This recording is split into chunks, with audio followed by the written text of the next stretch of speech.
네, 오늘은 넓게 하는 기도라는 제목으로 함께 은혜를 나누도록 하겠습니다. 아주 오래전에 제가 이전 사역지에서 사역했을 때의 일입니다. 그 당시 저는 청년 부서를 맡고 있었는데요. 제가 맡은 부서에서 한 청년이 결혼을 하게 되었습니다. 이제 결혼을 하다 보니까 같은 청년부 청년들이 이제 특송을 해주기로 했고, 이제 특정 인원들이 결혼식 당일날 결혼식 장소인 춘천으로 아침 일찍 장거리 이동을 하게 되었습니다. 다들 들뜬 마음으로 이런저런 이야기를 하면서 스타렉스에서 옹기종기 앉아서 이렇게 춘천을 향하고 있었는데요. 갑자기 가는 도중에 나왔던 이야기가 바로 금요 기도회에 관한 이야기였습니다. 바로 그 전날이 금요일이었고, 또 대부분 금요 기도회에 참여하던 청년들이었기 때문에 이 이야기가 나온 것 같습니다. 그러면서 기도 제목과 관련된 이야기가 나왔는데요. 제가 이전에 섬기던 교회의 기도회 진행 방식이 1시간 30분을 하는데, 이제 9시부터 9시 반까지는 이제 예배 찬양 말씀을 하고, 나머지 1시간 동안 이제 기도회를 진행을 했습니다. 1시간 가량 찬양과 기도를 적절히 섞어가면서 이제 기도 제목 순서가 항상 정해져 있었는데요. 이런 순서였습니다. 나라를 위해서, 또 교회를 위해서, 또 선교를 위해서, 가정을 위해서 9시 반부터 10시 25분까지 기도하다가 거의 5분을 남겨두고 맨 마지막에 개인의 기도 제목을 놓고 기도하는 이런 형식으로 기도회가 진행이 되었습니다. 그런데 누군가가 했던 이야기가, 기도회 때 다른 여러 가지 기도 제목으로 기도할 때는 기도가 잘 안 되는데, 막 잠이 오고 집중도 안 되고 마음도 별로 안 실리는데, 정말 신기한 것이 마지막 5분을 남겨놓고 자신의 기도 제목으로 기도하자고 할 때는 갑자기 전신에 힘이 생기고 마음이 실리면서 집중력이 생기면서 엄청 뜨겁게 기도가 된다. 이런 말을 꺼내 놓았습니다. 그런데 이 말을 꺼내자마자 스타렉스 안이 난리가 났습니다. 왜 그랬겠습니까? 요즘 말로 이제 격공이라고 하는데요. 모든 청년들이 격한 공감을 하면서 막 깔깔깔 웃으면서 맞장구를 치면서, 너도 그러냐? 나만 그러는 줄 알았는데 너도 그렇구나 하면서 마치 적지에서 동지를 만난 듯한 그런 뿌듯한 표정을 보았던 기억이 있습니다. 이뿐만이 아닙니다. 비슷한 일이 제가 같은 해 중고등부 청소년부도 같이 섬겼는데요. 수련회 때 있었던 일입니다. 열심히 저녁 집회를 했는데요. 그 교회 전통은 이제 저녁 집회를 굉장히 오래 했습니다. 저녁 7시부터 11시, 12시까지 이전부터 그렇게 해왔기 때문에 이렇게 진행이 됐는데, 이 집회를 마치고 이제 바깥에 나와서 권사님들이 해주신 이 닭발을 맛있게 먹고 있었습니다. 그때도 이제 기도회에 관련된 이야기가 나왔는데요. 막 오랜만에 뜨겁게 기도해서 너무 좋았다. 그리고 1년치를 한꺼번에 기도한 것 같다. 이런 여러 가지 이야기를 하는데, 한 친구가 저에게 와서 이렇게 말을 하였습니다. 목사님, 제가 제 꿈을 위해서 기도하고, 또 제 삶을 위해서 기도하고, 제 신앙을 위해서 기도하는 것은 너무나 잘 되는데, 이상하게 다른 기도 제목을 가지고 기도할 때는 너무 졸리고 집중이 안 됩니다. 힘들어요. 그 아이의 표정이 얼마나 진지했던지 아직도 그 표정이 기억에 선합니다. 그렇습니다.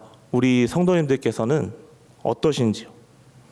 비단 이런 이야기는요, 위에서 말씀드린 청년들이나 또 청소년들 뿐만 아니라 우리 모두가 기도를 하면서 때때로 느끼게 되는 그런 어려움 중에 하나인 것 같습니다.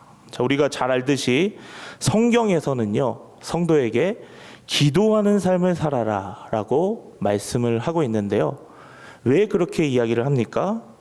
우리 그리스도인은 기도하지 않으면 살아갈 수 없는 구조로 되어 있기 때문에 성경에서는 일관되게 우리에게 하나님을 의지하며 기도하는 삶을 살아라 라고 이야기를 하고 있습니다.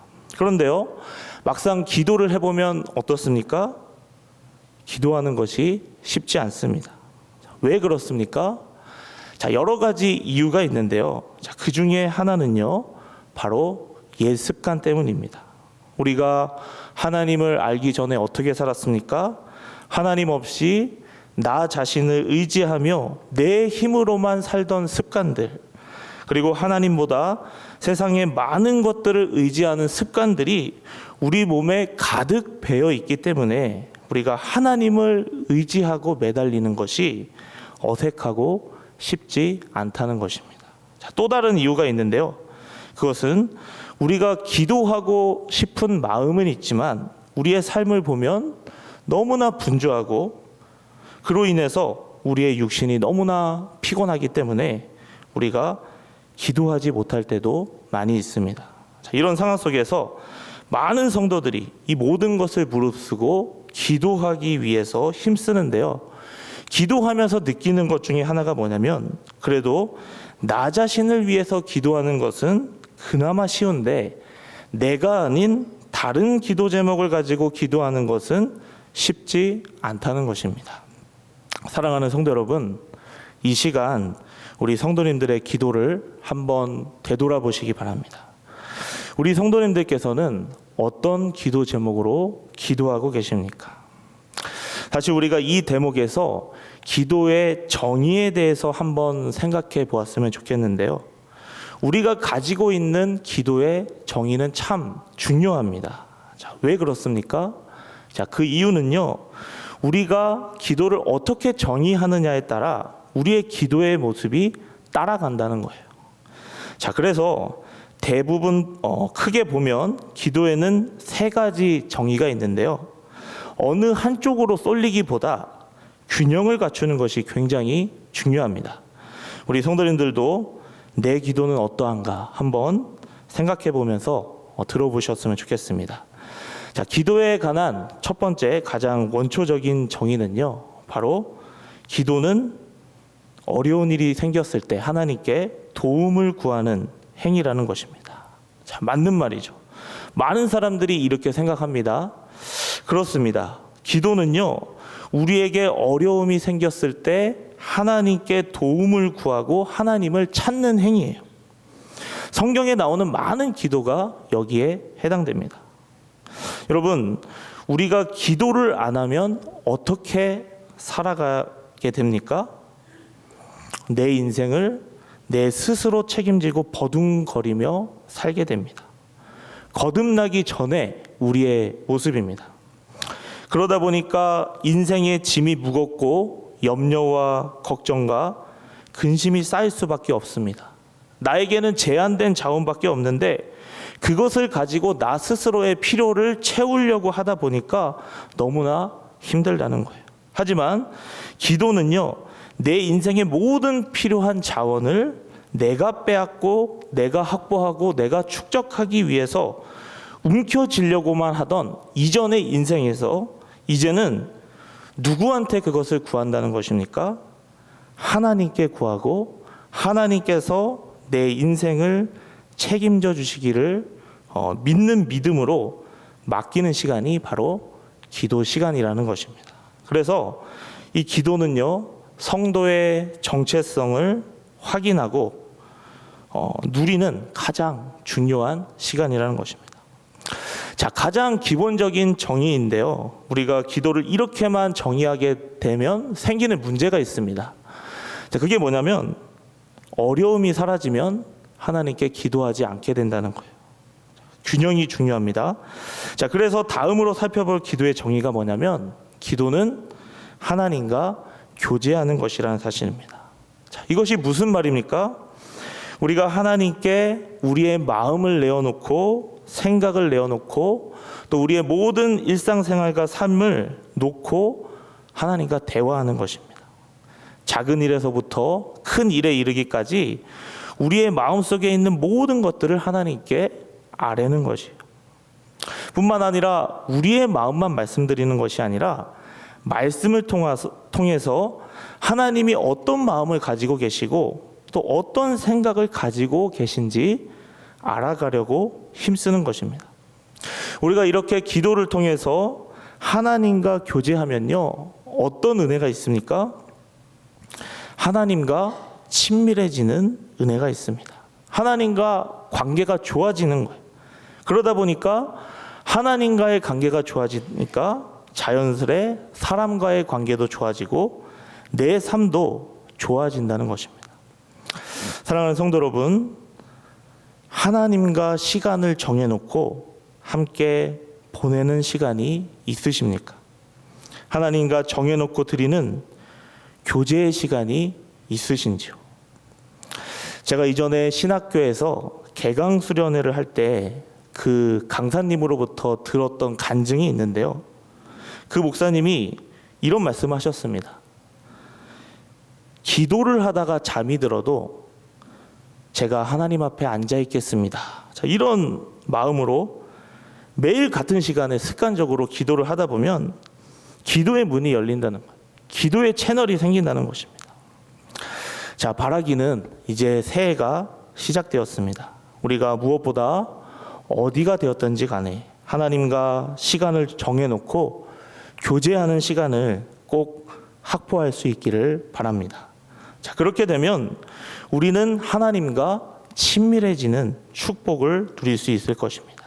바라기는 지난해보다 하나님과 더욱더 친밀해지는 그런 한 해가 되었으면 좋겠습니다.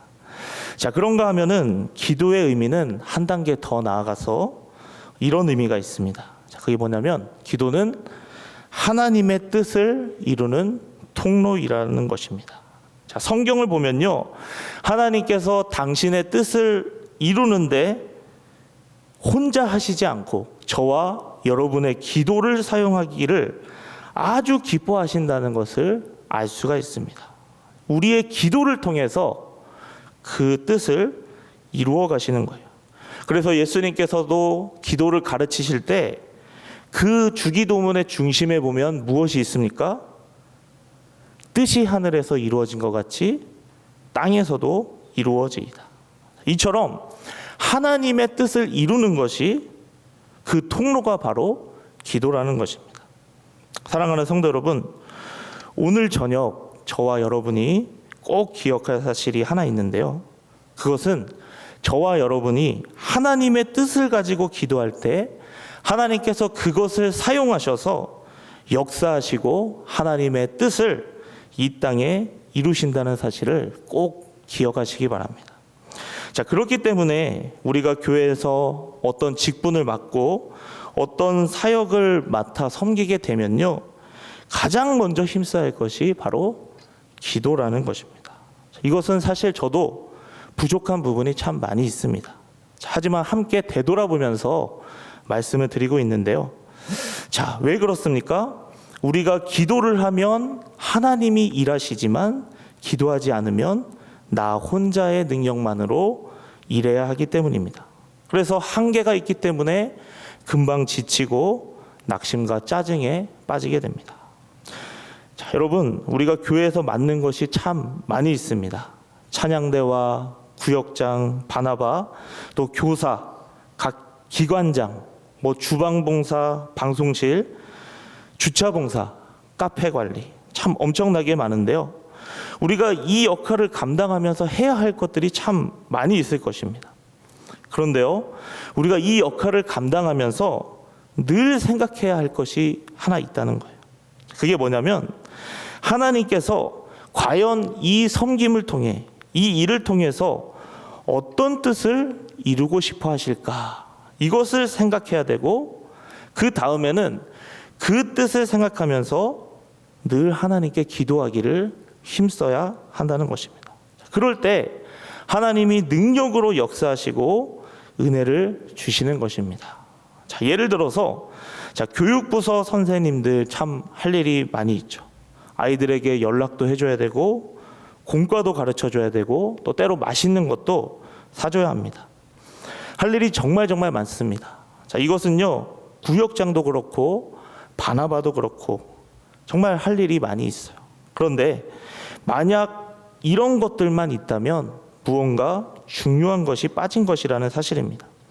다시 말하면 하나님께서 교사를 통해서 또 구역장을 통해서 바나바를 통해서 또 내가 섬기는 그 섬김을 통해서 이루고 싶어하는 일들이 다 이루어지기 어렵다는 것입니다. 자, 왜 그렇습니까? 하나님이 교사와 또 구역장과 바나바를 세우신 뜻이 있다면 이를 통해서 그 학생과 구역원과 새가족이 하나님을 만나서 영혼이 변화되고 성장하는 것입니다. 그런데 이것은 하나님의 도움이 없이는 일어날 수 없는 부분이라는 것입니다. 오직 우리의 기도를 통해 일어난다는 것입니다. 따라서 우리는 기도해야 합니다. 우리 주님께서도 항상 이 땅에 계실 때 모범으로 보여주셨는데요. 물론 우리가 이렇게 기도하려고 하면 여러 가지 어려움이 많이 있겠지만 우리는 성령님의 도우신 가운데 포기하지 말고 기도해야 합니다. 자, 오늘 우리가 읽은 본문 말씀도 보시면요, 이런 기도에 대한 이야기를 하고 있는데요.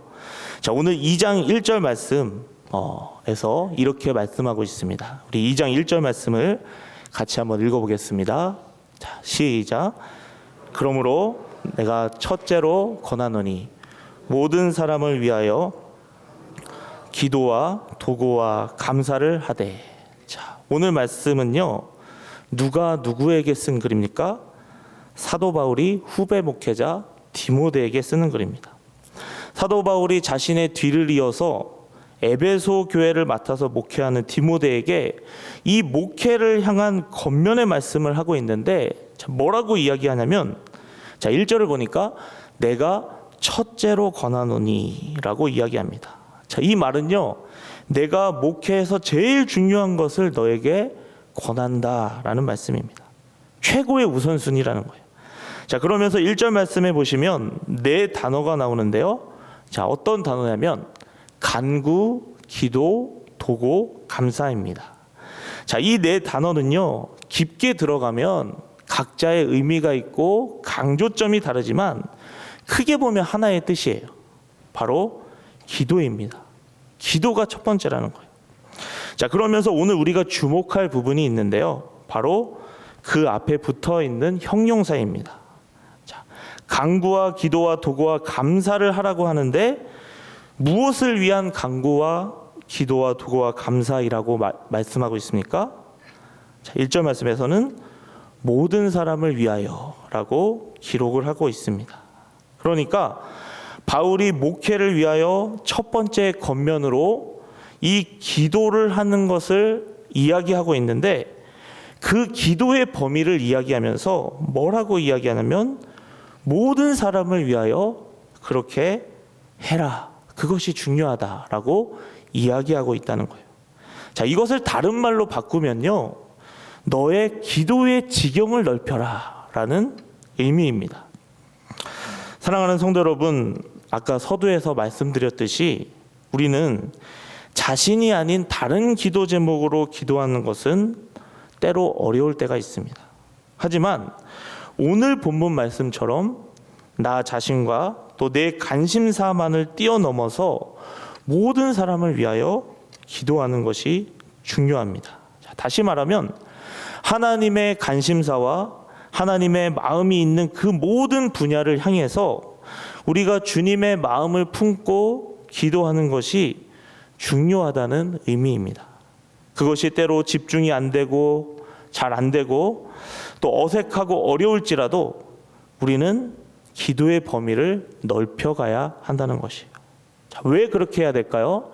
자, 오늘 본문은 두 가지 이유를 말씀하는데요. 첫 번째 이유가 3절 말씀에 나옵니다. 자, 우리 3절 말씀도 같이 읽어보겠습니다. 자, 시작. 이것이 우리 구주 하나님 앞에 선하고 받으실 만한 것이니. 자, 왜 그렇게 해야 됩니까? 이러한 기도가 하나님 앞에 선하고 받으실 만한 것이다 라고 이야기합니다. 우리가 주님의 영광을 위해서 살아간다면, 주님의 기쁨을 위해서 살아간다면 이렇게 기도하라는 것입니다. 이렇게 기도하는 것이 주님께 기쁨이 되고 주님께 영광이 된다는 말씀이에요. 자, 그러면서 이렇게 기도해야 되는 더 중요한 이유를 4절에서 말씀하는데요. 4절 말씀도 같이 읽어보겠습니다. 자, 시작. 하나님은 모든 사람이 구원을 받으며 진리를 아는 데 이르기를 원하시느니라. 자, 하나님의 마음을 어떻게 말씀합니까? 하나님의 마음은 모든 사람이 구원을 받으며 진리를 아는 데 이르기를 원하신다라고 말씀을 해요. 자, 이 말이 무슨 말이냐면 한국과 미국과 또 일본과 북한 그리고 소수의 이름도 들어보지 못한 모든 종족에 이르기까지 우리는 구원을 받는 하나님의 자녀가 누구인지 정확하게는 모르지만 하나님께서는 당신의 택한 모든 사람이 다 구원에 이르기를 원하신다는 말씀이에요. 뿐만 아니라 이 말씀에는 남녀노소 또 직업 차별 없이 누구나 구원받기에 이르기를 원하신다고 하나님은 말씀하고 있습니다. 자, 이런 하나님의 뜨거운 마음으로 인해서 하나님이 하신 일이 있습니다. 자, 5절에서 6절 말씀인데요. 자, 우리 5절에서 6절 말씀 같이 한번 읽어보겠습니다. 자, 시작. 하나님은 한 분이시오.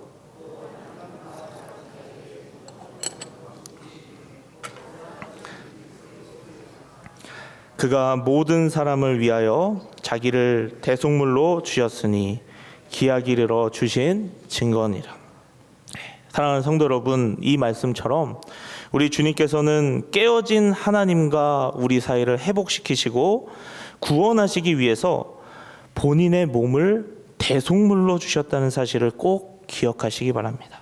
그래서 우리는 모두 그 누구도 빠짐없이 중보자 예수 그리스도를 통하여 하나님께 나아갈 수 있는 길이 열렸다는 거예요. 여러분, 주님이 왜 자신을 대속물로 주셨습니까? 주님이 왜 하나님과 우리 사이에 중보자로 서셨을까요?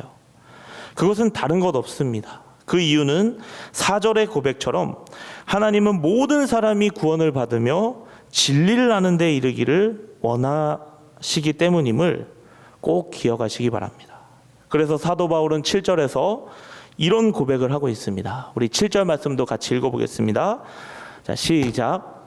이를 위하여 내가 전파하는 자와 사도로 세움을 입은 것은 참말이요 거짓말이 아니니 믿음과 진리 안에서 내가 이방인의 스승이 되었노라. 자, 그렇습니다. 바울은요, 모든 사람이 구원에 이르기를 바라는 이 주님의 마음, 그리고 복음의 소식을 위해서 이방인들을 위하여 곳곳에 돌아다니며 전파하는 삶을 산다고 말하고 있는 것입니다. 그렇습니다. 오늘 우리가 자신의 울타리에 갇혀서 좁은 기도만을 반복하지 않고 우리의 기도의 지경을 넓혀서 모든 사람을 위하여 기도해야 하는 이유가 무엇입니까?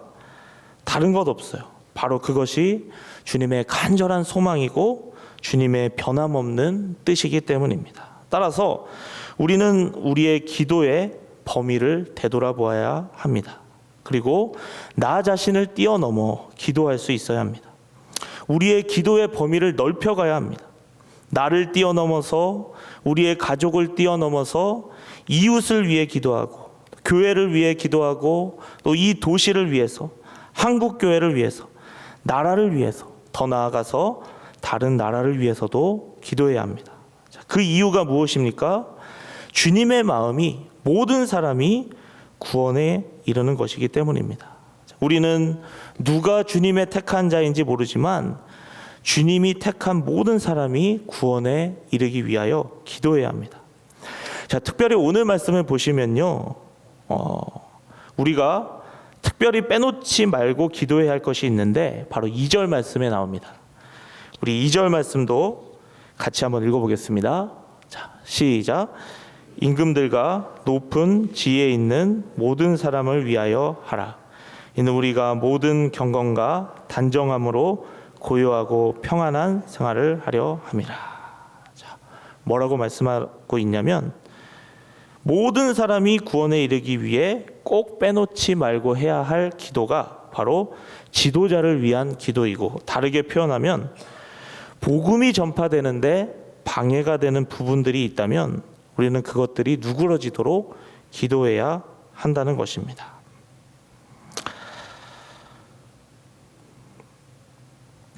그렇습니다. 우리는 오늘 본문의 말씀처럼 모든 사람이 구원에 이르기를 원하시는 주님의 마음을 품고 모든 사람을 위하여 기도하기에 힘써야 합니다. 우리의 기도의 지경을 넓혀가야 합니다. 자, 말씀을 맺겠습니다. 이제 한 해가 시작이 되었습니다.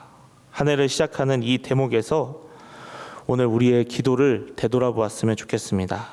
오늘 나의 기도의 제목의 지경은 어디까지입니까? 자, 바라기는 올 한 해 우리가 지난해보다 더욱 기도에 열심히 회복되는 그런 은혜가 있기 원합니다. 그리고 그 열심이 회복되되 자기만을 위하여 기도하지 말고 기도의 지경이 더욱더 넓어져서 친구를 위해서도 또 가족을 위해서도 또 교회와 나라와 북한과 선교를 위해서도 기도할 수 있는 은혜가 있기 원합니다.